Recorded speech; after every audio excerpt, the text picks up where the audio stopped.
ચૂંટણી આજે ઉમેદવારી નોંધાવવાનો અંતિમ દિવસ છે।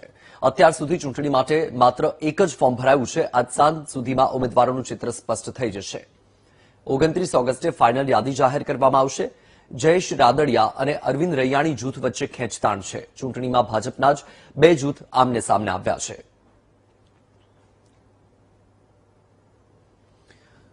તો આપણે જણાવી દઈએ કે રાજકોટની લોધિકા સહકારી સંઘની ચૂંટણી યોજાવાની છે અને તેના માટે ઉમેદવારી ફોર્મ ભરવા માટે ઉમેદવારી નોંધાવવા માટેનો આજે અંતિમ દિવસ છે।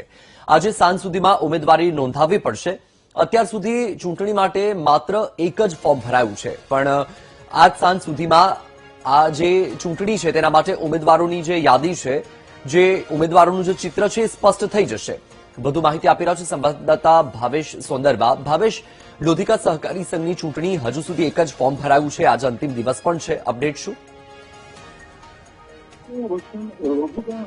લોધિકા સંઘની ચૂંટણી છે તે યોજાનાર છે અને જે ચૂંટણીને લઈને જ આજે ફોર્મ ભરવાનો છેલ્લો દિવસ છે। જો કે અત્યાર સુધીમાં 7 જેટલા ફોર્મ છે તે ઉપલબ્ધ છે ને માત્ર એક જ ફોર્મ ભરાઈને પરત આવ્યું છે।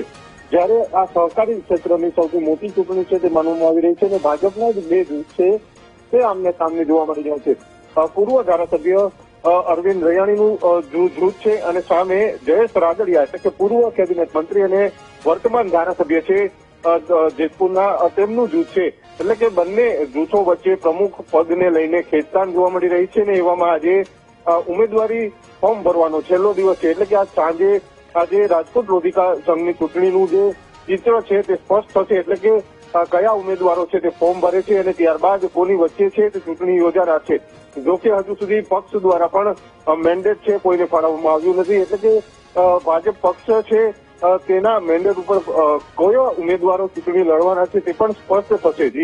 જી, માહિતી બદલ આભાર ભાવેશ।